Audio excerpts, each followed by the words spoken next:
Welcome to another edition of the Star Local Media Sports Podcast. My name is Matt Welch. I'm the sports editor with Star Local Media, and I am being joined by Devin Hassan, sports editor for our Mesquite and Rowlett papers, as well as Justin Thomas, sports editor for our Denton County papers. And gentlemen, let's discuss the Varsitys. This is going to be the second of our three-part installment of podcasts detailing our annual high school sports awards, the Varsitys. Thank you to everybody who checked out last week's edition of this, where we discussed some breakthrough athlete selections that we had for this award. Thank you to everybody who voted on the poll on our website, starlocalmedia.com. We just checked the results prior to recording, and congratulations to Little Elm's Jorge Aldretti, who well over 1,000 votes for Jorge as he distanced from what was a very competitive poll. Large turnouts for Brett Tanksley, Audrey McNeil, Keaton Morrison. Ultimately, though, Jorge Aldretti distances from the pack to be named Star Local Media's Breakthrough Athlete of the Year. So congratulations. Today, we're going to focus on the categories for part two of the Varsitys are best coach, biggest upset, and the category that we're going to discuss today, best performance. So some of the standout performances from the 2017-18 school year. These can be either individual performances, team performances, whatever way we wanted to go with these. Just looking back at some of the top performances in each of our markets. So let's start, Justin, wherever, let's pick one of your markets, wherever you want to go with this. Just, what was one of the best performances in your neck of the woods this year? We'll start in 5A with the Colony, and this is one of the easier choices for me. I know they had some individuals that had pretty standout seasons, but my selection is swimmer Emma Garfield. She won Class 5A state title in the 100-yard breaststroke, and she set the state record for that meet in the process. So I always hope to set a state record if you're going to be pretty good named top performance. When you're the fastest 5A breaststroker in the history of Texas. Her time there was 1:01.74, and just a couple notes on her, I guess. She's a Missouri signee. Awesome year at the Colony. She graduates with 5 medals at state, and one year she didn't even compete at state because she dropped out of UIL competition for Olympic qualifying. So 5 medals for her career, couple golds, back-to-back golds in that 100-yard breaststroke. Also won silver in the 200 individual medley back in February at state. So 5 total medals for her career, including 2 this year with a gold and a state record. So, and doesn't she have like pretty much every program record? That aquatic center in the Colony, yes, literally every single record is hers, except for maybe like 1 or 2 that a distance runner set last year. So it's probably safe to say it's going to look like that for quite some time. I don't think those are going to be going anywhere soon. So you mentioned that was kind of an award that you didn't have a whole lot of a whole lot of internal dialogue with deciding on. I was kind of the same way with my pick for Lake Cities. I ended up going with Lake Dallas's quarterback Ryan Depperschmidt in his performance against Frisco Reedy in the bi-district playoffs. Lake Dallas's offense just had there was a lot of firepower in that unit last year, and Depperschmidt was right at the heart of it. Had some just great statistical performances. I do think though he was at his best though in his and I guess his first ever playoff start against Frisco Reedy. He had a career high 315 passing yards against the Lions, but also did so on his it was actually his second highest completion percentage of the year. Completed 78.8% of his passes, and it was complemented that with 70 rushing yards and scored 5 total touchdowns, 1 passing, 4 rushing, including 3 touchdowns over the final 16 minutes of game time to help Lake Dallas erase what was a 12-point deficit midway through the second half. So they had to rally from this one. They ended up taking a 37-34 victory over Frisco Reedy, and in large part thanks to Ryan Depperschmidt. Devin, how about one of your markets? Well, and disclaimer here to start with, I limited my performances based on what I saw in person. That always helps. Yeah, because you hear we have so many games on a given night that we can only be one place. So if somebody throws a no-hitter across town, for instance, that's a great performance, but I wasn't there to see it. So I kind of limited it to stuff I saw. And we'll start out in the Rowlett area, and we're going to go to Saxe. Jalen Maiden, arguably the game of the year in 10-6A football. Saxe 42, Rowlett 35. And again, Jalen Maiden has great performances in the playoffs to come back against Rockwall and almost to come back against Phillipsville Henderson. But this was a rivalry game, and really it was essentially the district championship game. Saxe came in having outscored his opponents 367-49.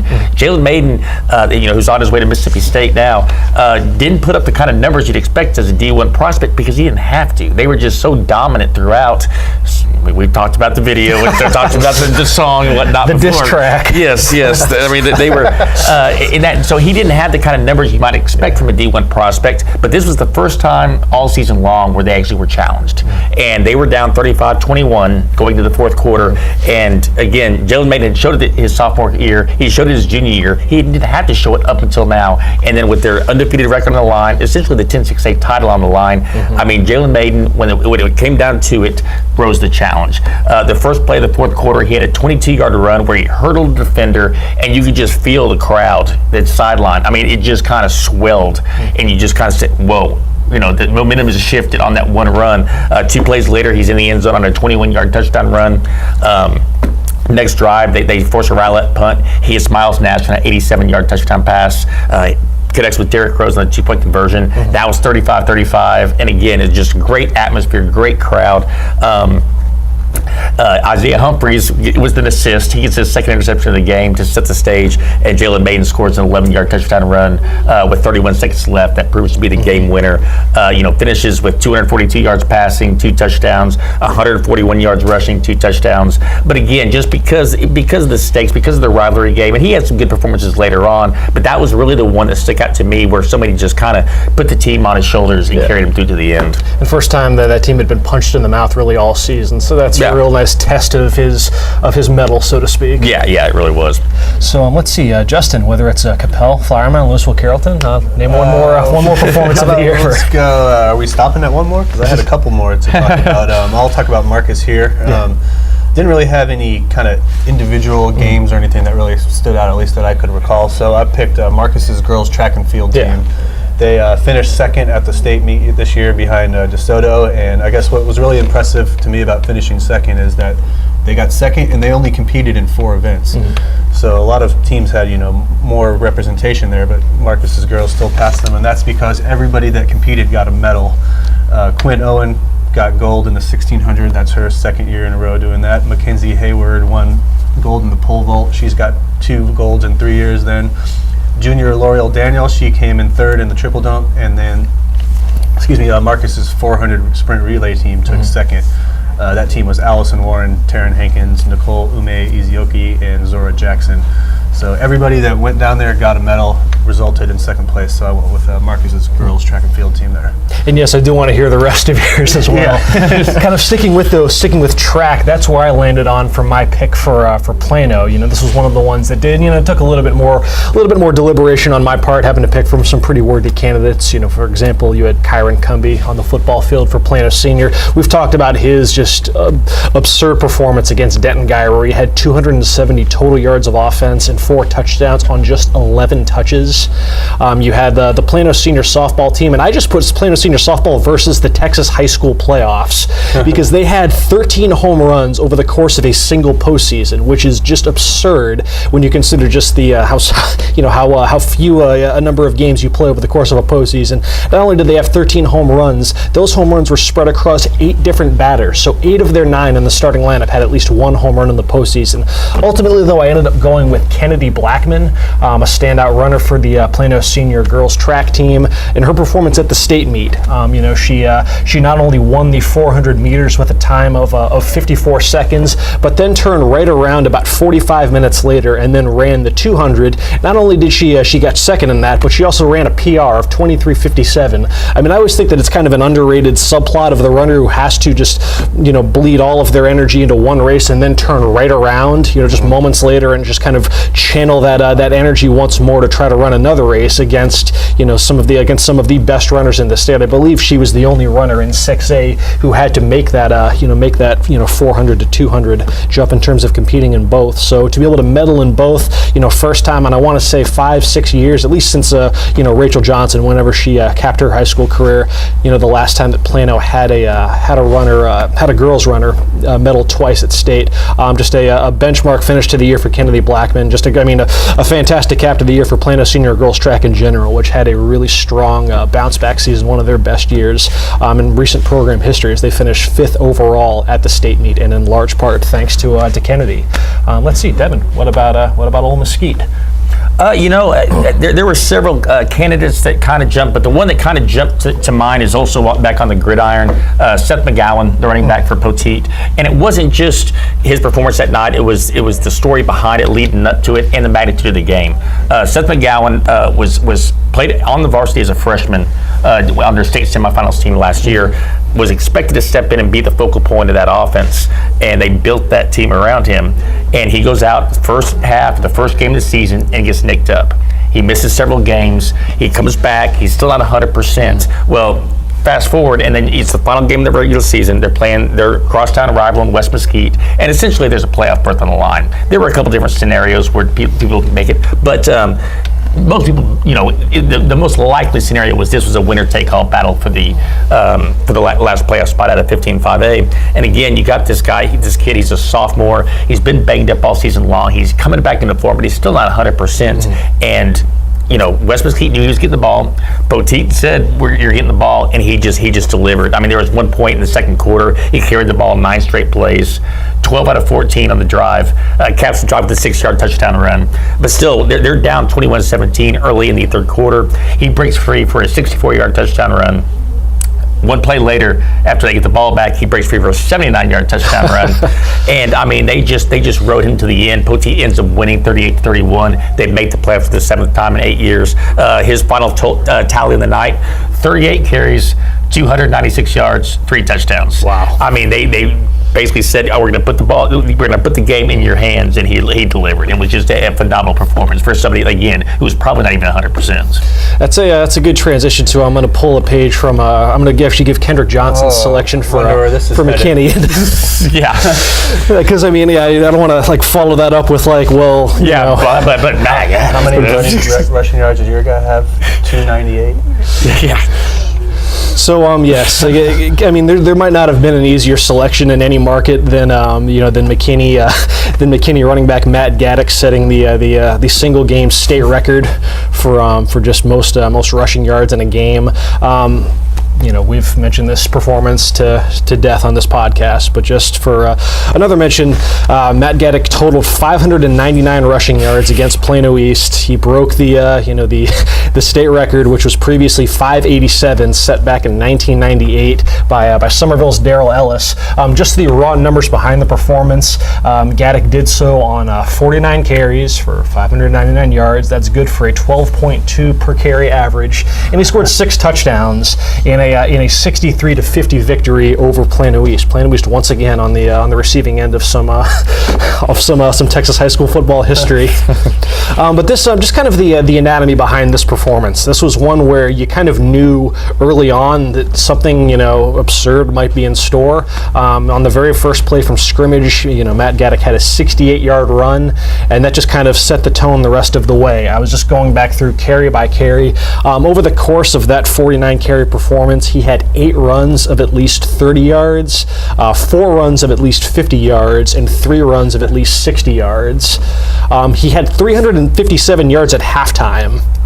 So he was already well on pace, and this was a case where McKinney jumped out to a 21-0 lead on Plano East, and then the two teams traded touchdowns literally the rest of the way. So while McKinney had a good cushion, it was never enough to where they could okay, we're gonna rest Matt. Well, that's what I was saying. You got to give their defense an assist. Oh yeah. Because if their defense was legit, then he would have been out, sitting and rested by the second half. You're not breaking a state record in a 56-7 7 win. Yeah. It's got to be a game that was relatively back and forth, and despite that hot start by McKinney, Plano East was, Plano East did not, just bow out. The offense was still piling up points and stuff. I mean, they scored 50, which is, great on most nights, but unfortunately when you're on the wrong end of history, that's, that's not much you can do there. But yeah, so McKinney still had incentive to keep Gaddick in and keep pushing him, and then once you saw just how effective he was, we just mentioned, just all those massive carries that he had, so why not? If Plano East is not going to go away, then, you might as well just keep, just bleeding that stone dry, and sure enough, it was ironically enough, on the last carry of the game, as McKinney was trying to assault the one away for good, when he was able to break a 31-yard run and break the state record, all in one fell swoop. So, just a monumental night, one night that I'm sure McKinney ISD, football fans will not forget anytime soon, probably for other reasons, Plano East as well, but 599 yards. It's tough to top that in terms of just an overall performance of the year, but certainly the best performance out McKinney ways. Justin, what about Flower Mound? Let's go with Coppell, actually. We just touched on Flower Mound a little bit with the Marcus track team, but for Coppell, I'm going to go with Lauren Kellett for girls soccer. This one actually was an individual game performance here, and it was a third-round playoff game against Saxe, and Lauren Kellett playing goalie was just awesome. Kept Saxe out of the net for regulation, so this one went to overtime. Nobody scored in overtime, so we had penalty kicks 0-0, and 5 rounds of penalty kicks was not enough, so they actually did 7 rounds, and Lauren Kellett had saves on 4 of the 7 shots. And they weren't just like Saxe, missing the net. These were actual saves and stuff. So very impressive. And then she turned around. She's a goalie, obviously, with 4 saves, but she actually scored a goal in a shootout too. So she had 4 stops. She scored the goal. It was her first time ever taking a penalty kick in a high school shootout, and she made it. And Coppell ends up winning the game 1-0 in the shootouts and going on to the first round of the playoffs. So just an awesome individual game and goal there from Lauren Kellett. Which is crazy when you think of just how much of a coin flip a shootout can be, to have that many stops alone. That is very sneaky, impressive. Just in terms of just wholesale, you're probably not going to find too many goalkeepers that ever do that in a shootout. I think usually a shootout goes 7 rounds. It's because it's just goal. But Lauren Kellett and the Saxe keeper, I'm drawing a blank on her name right now, but they were both fantastic. But Kellett's goal ended up getting them over the hump there. For my pick for Allen, this was one that again required a bit more back and forth between some pretty worthy candidates. You had the Allen's football team. I'd say the defense's finest showing of the year was in the state semifinals against Round Rock Cedar Ridge. They forced 5 turnovers in a 28-7 victory. Just a spectacular showing on that side of the ball by the Eagles. You also had Jason Park, Allen's swimmer, in his performance at the state meet where he broke the state record in the 100 backstroke. One of 2 swimmers to break that record in that race. He managed to swim a 47:09 to win a long-awaited gold medal in his final high school race. Ultimately, though, I ended up swaying a bit of a for more of a team-centric accolade for this performance of the year. I went with Allen's boys basketball team in the state semifinals against Austin Westlake. What's notable about this performance is that Allen set a state record in the UIL, set a state tournament record, I should say, in the UIL's largest classification for field goal percentage. They shot 65.8% from the field against Westlake in what was at the time they ended up winning the game 70-55, but Westlake came into this ranked number 2 in the state. Just if you're just going to stack up just rosters, talent for talent, they have 4 just high-level D1 prospects, and Allen was a team that more so relied on its depth, and that was kind of what ultimately made the difference. But they did so by kind of spreading out Westlake, luring some of their because not only did I mention they had some high-level D1 prospects, but a lot of those guys were 6'10", 6'8", 6'7". They had size that Allen, outside of Denton Geyer, Allen hadn't seen a team that big. So what they were able to do is they were able to use their quickness, kind of lure the Westlake bigs outside of the perimeter, isolate them one-on-one, and just beat them to the basket. And as a result, Allen's shot, if you're going to set a state record, it helps to go 13 13 of 14 from the field in the second half. That's right, Allen missed one shot over the final 2 quarters, shot 93% in the second half. And, all 6 players who scored for Allen did so on field goal percentages of greater than 50%. And then, when you just factor in the degree of difficulty, state semifinals, for all those players there, it was their first trip to state. You're doing so against the number 2 team in the state, and maybe outside of Guyer, maybe the most pound-for-pound talented team in Texas. And to do so, to turn in a performance like that and win, a fairly, you said they won by double digits over the number 2 team in the state, would go on to win the 6A state championship. But just that performance itself just stuck out because I've never seen a team that efficient from the field at any, let alone at the state tournament. That performance by the Eagles definitely jumped out. JT, let's round this out with Louisville and Carrollton. Where'd you lean there? My last choice is Adana Rollins for Hebron Volleyball. Of course. The Lady Hawks won a 3rd consecutive state title this year, and Rollins was named the MVP of the championship match for the 2nd straight year in a row. I have to say, in all my time working here and covering volleyball, this was like the most dominant performance I've ever seen. She only had 8. Just in volleyball or like across all sports? I'll just stick with volleyball. Rack my brain a little more for all sports, but for volleyball, she only had 18 kills, but it was a 3-set match, so that's pretty tall number. But she hit 720 percentage, which is unheard of. It was literally anytime somebody set her, she put it down with the kill. She just kind of came on as the match went along. The 2nd and 3rd sets, she just absolutely dominated, leading Hebron to the sweep and another state title. But she had 10 digs and ace, 18 kills with 720 percentage. And it was just, if you were there watching that match, it was super impressive. So that was my final choice there. It kind of like this Allen one, when you factor in just the stakes of the matchup. That just adds even more to the performance. Yeah. So that's that is a look at at least between the 3 of us, our picks for performance of the year. We still have Taylor Ragland, Brian Murphy are going to swing by and give their picks as well, and we will get to that on the other side of this break after a word from this sponsor.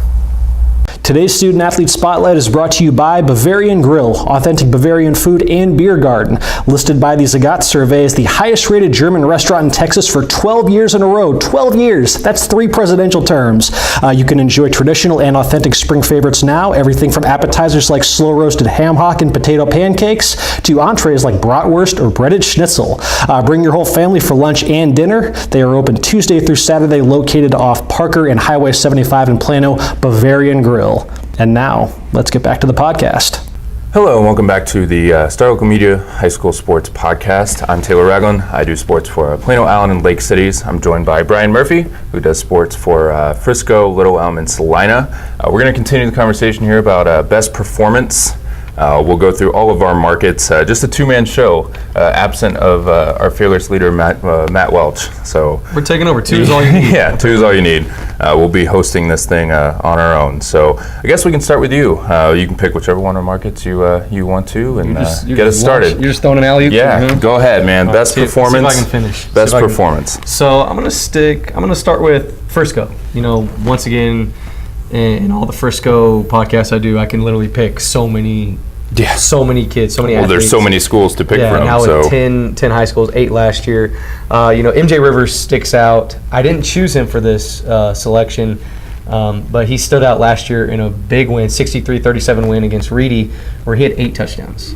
The sensational quarterback. He's off to Illinois. He threw for 347 yards.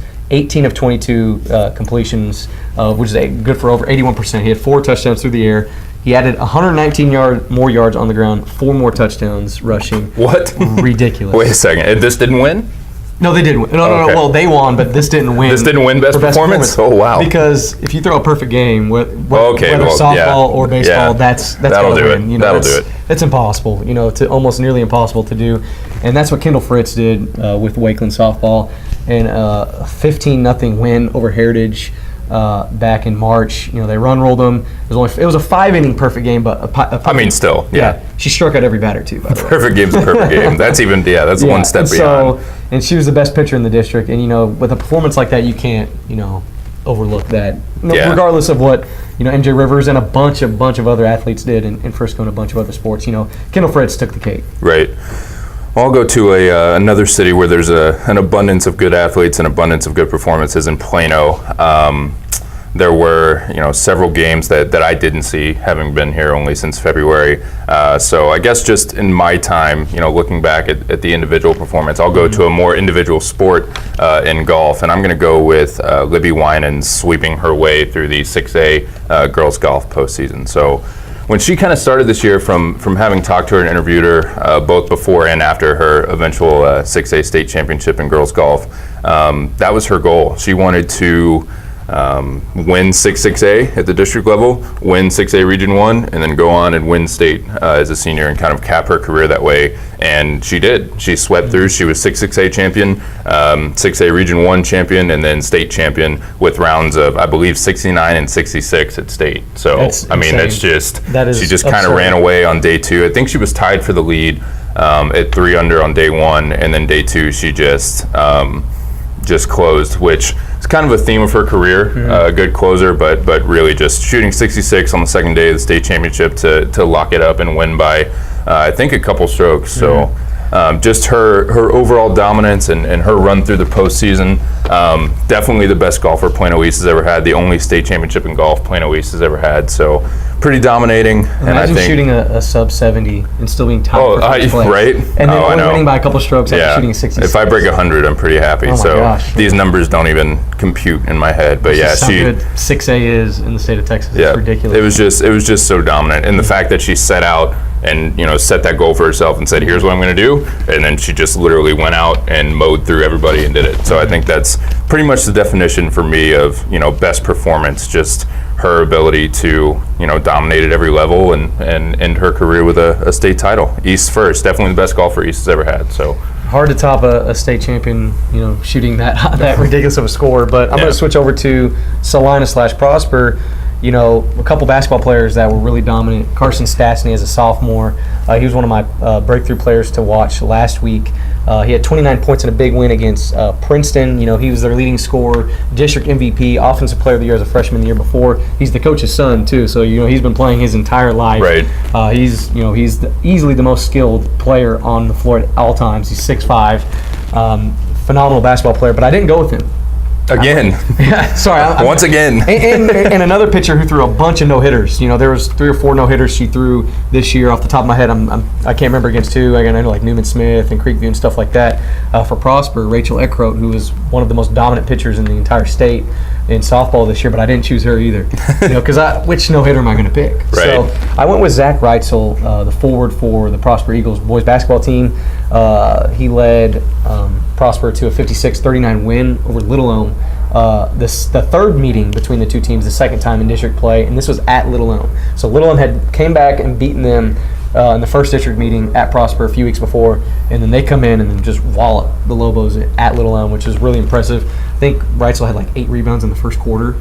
He was just a monster. He had finished with 27 points. They win by double digits, one of the few teams to even beat Little Elm in 5A competition this year. And oh man, he was a one-man wrecking crew. Prosper was a really good team, don't get me wrong. They were state ranked. Right there with Little Elm, but Reitzel was just... Prosper was state ranked in just about everything at the sure, 5A level. Sure, but they were top 5. Yeah. Right there with Little Elm. Little Elm was like 7 or something. Yep. And, they have RJ Hampton, of course.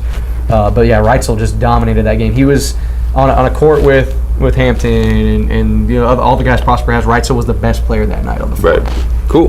Well, I guess all this talk of dominant pitching, I'll go ahead and go over to Lake Cities and Lake Dallas specifically, where it's a guy that I've covered a lot in my time here and talked about a lot, I'm sure, on these podcasts in Mason Meeks, but that doesn't diminish the fact that he deserves best performance for Lake Dallas. Just the title of this category for me was literally Mason Meeks versus District 14 5A. So you didn't even pick a specific game? Just everything. I mean, there are specific games. There was one game where, I'll get to that in a second, but basically just Mason Meeks' entire body of work against District 14 5A last season was just pretty overwhelming for everybody that had to face him. He even had a hand in beating Prosper's only district baseball loss. And in more than 40 innings of work, didn't allow an earned run. I know I've mentioned that stat on the podcast before, but I mean, that's just ludicrous. Worth noting again. It's ludicrous to just go every appearance in district play, never allow an earned run. He did allow, I think, 5 total runs maybe, but not a single one of them was earned. So, and then I think his overall ERA for the season was definitely sub 1, and I want to say it was 7, 8, 9 or something like that. So see that in softball, but in baseball, especially when you're in a district with Prosper, the Colony, a bunch of other really, really good teams. That's absurd. Yep. And all those stats kind of added up for him to he had an appearance at the Texas High School Baseball Coach Association All-Star Game, which makes him All-State. He was All-State academic selection as well. He'll head off to Drury University, but I guess if you're going to make me pick one game, one performance that kind of shined above the others, I believe it was the first game of district play in Lake Dallas, who ended up finishing right behind Prosper in the district, had a little bit of a scare against R.L. Turner. It was just a ridiculously long extra inning game that was strange because Lake Dallas ended up winning like 14-6, but it was because they took off in extra innings and scored like 8 runs. But I mention it because Meeks, he worked 5 innings of 1 hit ball in that game, didn't give up a run, and then chipped in a grand slam at the plate for good measure. So I didn't know he had it like that. Definitely kind of set the tone for district play. I don't know if he'll hit at the collegiate level, but he was pretty impactful in all facets every now and then for Lake Dallas. But just his performance on the mound against 14-5A and basically all season long against everybody. One little blemish, I guess, with the playoff loss to Reedy in a pretty tight game, but you couldn't have asked for more than Meeks gave them on the mound this year. So now I was at games 2 and games 3 of that series, so I didn't see Meeks pitch. He shouldn't have. He pitched game 1. Okay. I believe Ryan Deberschmidt pitched game 2, and then Tyler Duffy went game 3. Yeah, Deberschmidt was awesome. I felt like he was their best overall player, and I didn't see Meeks bat. No, I think he usually. I think the grand slam came once he started pitching. He kind of just got inserted in the lineup, and I'm sure there was a lot of lineup juggling going on. And I believe it was I can't remember exactly how many innings it went, but it was an extra inning game. So I'm sure that was the case. He didn't necessarily play the field constantly for them like Deberschmidt kind of does everything for Lake Dallas in 2 sports actually, which I heard Matt talking about his performance against Reedy in football for the last portion of the podcast, I believe. So yeah, Deberschmidt's definitely a tremendous athlete as well, but nobody on Lake Dallas's baseball team contributed more or at a higher level than Meeks did on the mound. It was pretty insane. I think very deserving of best performance. Flipping it back to the hardwood, so I just mentioned R.J. Hampton. It's hard not to. One of the most highly recruited basketball players in the entire country. So it's kind of easy to kind of go with one of his performances where he dropped over 30 points multiple times. He dropped over 40 points more than a handful of times. But I'm not going to go with Hampton. Again, this is a theme. You're establishing a theme here of setting something up. It's a trending thing here with me. I want to mention the snubs first, but I'm going to go with his teammate, his 5'5" point guard teammate, Javion Williams, in an 85-31 win over Creekview back in January. 85-31? 85-31. He hit 11 three-pointers. Javion Williams did. He scored 37 points. 37 points. And he might be the best shooter that I saw, that I covered all season long, and that's with RJ, all the kids from Prosper. That would back it up. Yeah, no, he's he doesn't let his lack of height, lack of size, hurt him, on the court, because basketball is all about a sport of height. If you have the height, you make it far. But he was 5'5", and that was the most memorable performance, in Little Elm. That might be more memorable than, because I'm a basketball guy, I'm a big basketball guy. That might be more memorable than the Kendall Fritz perfect game. That might be more memorable than the Zach Reitzel performance when he dominated Little Elm just a few weeks before that. So I like 3-pointers too, man. I like to shoot. I mean, who doesn't? 11 3-pointers. It's like home runs or anything else. Everybody likes the dunk is the ball. Coolest, but if you can't dunk, if you're 5'5", pouring 37 points, when you're on the same team as the number 2 ranked player in the class of 2020. So that was definitely my most memorable performance at Little Elm, without a doubt. Cool. Well, I guess I will transition to what was probably the hardest coverage area for me and Allen to pick a best performance. There were, Allen baseball's somehow winning another district title in 6-6A, even though kind of all year we had this feeling about them that it could come crashing down, or they weren't quite going to get there, but they hung in and found ways to win baseball games. So I think they had a very good overall performance. Obviously the Allen softball team, I think I chose them for best moment, but that could have been best performance too, finally getting back to the playoffs. There were several overall performances, I guess. But I'm going to go with one that I wasn't present for, but watched on TV in the state title game for football. Brock Sturgis versus Austin Lake Travis. If you're looking at individual performances, especially in on the biggest stage and in the games that literally matter the most, the last game of the year for the state title, if you get the ball and run for 176 yards and 3 touchdowns in the 6A state title game, that's pretty good. He averaged more than 5 yards per carry. Really just quite literally carried the load for Allen in a 35-33 victory. There were a lot of things that had to go right in that game, obviously, for them to hang on, but having him in the backfield and being able to wear down defenses the way that he did, and just kind of having that confidence that, okay, we're going to hand the ball to Brock and it's going to be another 5-yard gain, or it's going to be a score, or it's going to be what we need in that moment. And it all kind of came together for him in that state title game, and just a really tremendous performance for a guy that had more than, I think, 2,100 yards as a senior last year total, like 30 scores, a really dominant legacy, maybe the best, Allen running back ever. I think he's got a really strong argument to that title and could probably be considered that.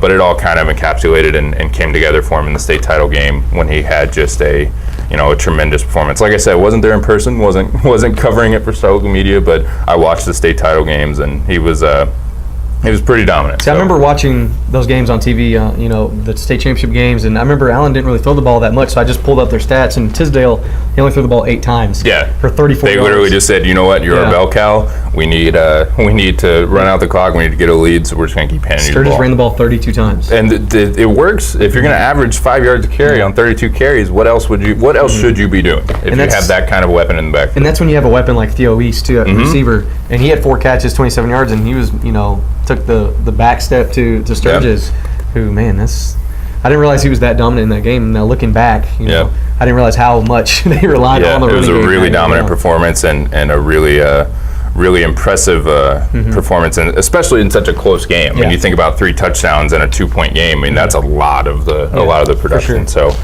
I guess that will just about wrap it up for us. Do you have anything else you want to mention in the best performance category? You mentioned just about everybody. I did. I would think. I mentioned the snubs and the winners. This is probably the best 2-man show in history of podcasts. Well, I think it might be the only 2-man show in history, but still the best. So that will wrap up the Monday edition of the Star Local Media High School Sports Podcast. Thanks for sticking with us. We will be back on Thursday with, I believe, another look at our question series. So you can look out for that. Until then, have a good rest of your week, and we'll hopefully see you on Thursday. Y'all take care.